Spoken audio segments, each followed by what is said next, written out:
So there's this theory. I'm sure you're familiar with it. It's called the multiverse theory. And basically it says that anytime you make a decision, there's a version of you that makes the other choice, and it sets off a whole new timeline. A whole new universe is created.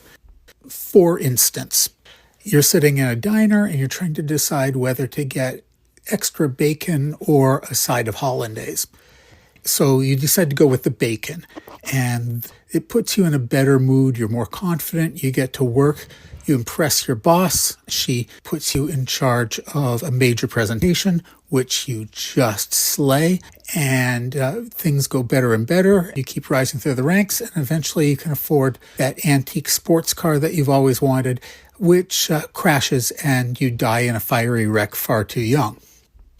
But at the same time that you make the decision for the bacon, somewhere a different you makes the decision to go with the hollandaise.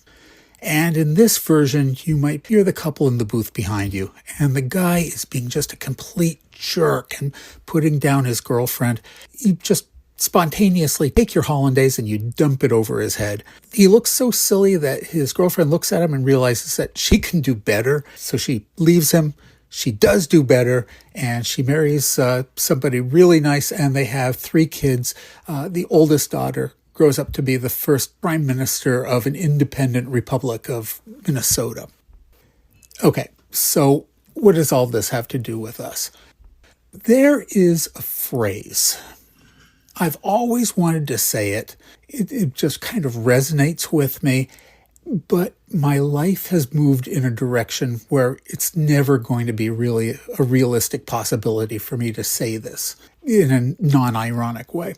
So the following story is my thoughts on what would be involved in circumstances that would actually allow me to use this phrase. The host. I like hosting these parties. We don't have enough places to dress up like adults anymore. I'm wearing a sharp suit, a silver tie against a very deep purple silk shirt, and I'm wearing a velvet smoking jacket. Yeah, I know not everyone would approve, but it's my party after all. I check to make sure that Celia has what she needs at the bar. This is the first time I've worked with her, but she comes highly recommended, and my guests seem to really like her. She says she's all set. The music is great. Not too loud, but the kind of jazz I love, with lots of horns. Nelson Riddle, Tony Bennett, that kind of thing. Very Vegas-y, very New York-y. A very beautiful, very kind woman in an outstanding cocktail dress stops to give me a smile and a kiss on the cheek. Hannah's an old friend from college, and I'm really glad she and her girlfriend were able to make it tonight. Before I can ask her about her latest New Yorker piece, though, I hear a couple of raised, angry voices from a group of people by the fireplace. I excuse myself and go see what the problem is. Problem, it seems, is from a man I don't know very well, a friend of a client who sort of ended up here in the way that guests do sometimes. I'm not sure what has set him off, but he's clearly in a mood, and he's not being very nice to Russell. Russell's a friend of mine and an excellent poet. He's calm. He's always calm, but clearly he's running out of patience with this guy. I hear the new guy finish a sentence that includes the word pathetic as I walk up behind him. Isn't it weird how nice people don't usually use that word? Anyway, evening, I say to the small group of guests. I'm glad you could make it tonight. Can I get anybody anything? The new guy turns to me, looks me over, and is clearly not impressed. We're fine, he says, and then turns his back on me and starts in on Russell again. Russell doesn't need my help. He can handle this guy just fine on his own. But this is my party, and I don't like people being mean, especially when they aren't even amusing. I don't think we've met, I say to the new guy. I'm the host. Why don't you come over to the bar and tell me your life story? He turns back to me. Actually, I'm in the middle of something, he says. I think you should mind your own business. And then he turns his back on me again. Even in this alternate reality, I'm not great at making decisions, but this clown has made one for me. Moose, Elizabeth, I call to the couple who are exchanging pleasantries with Hannah. Could you give me a minute, please? Moose and Elizabeth are one of those interesting mismatched couples that you run into occasionally.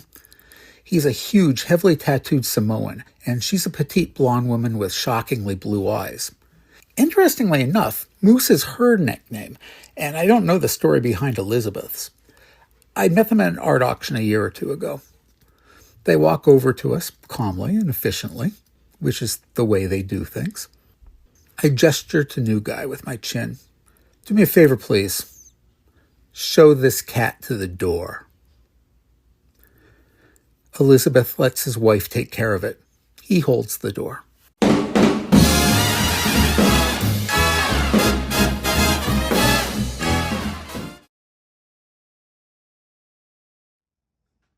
Okay, so you've got your fancy party. You've got your fancy party clothes. Guess what we need is a fancy party drink. So, this is going to start out pretty much the way we've been going recently. We're going to start with 2 ounces of bison grass vodka. You can get this from Russia or from Poland. This particular brand comes from Poland.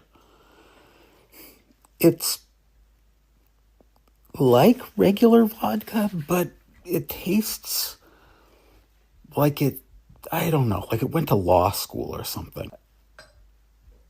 Anyway, okay, you know how I say the ugliest limes are the best for the juice? These limes were so ugly. Yep, okay, let's avoid scurvy if at all possible. These limes were so ugly, I didn't want to show them on camera. And the third of 4 ingredients is 3/4 of an ounce of grenadine. Now, if you've still got some of that cranberry syrup left, that will work just as well. Okay, so 2 ounces of spirit, 1 ounce of citrus juice, 3/4 of an ounce of syrup. Shake until you feel like you've got rhythm. And strain it into a stemmed glass. You want the stemmed glass because this is, like so many other drinks, best when it's blisteringly cold, and holding it by the stem will allow you to keep it cold.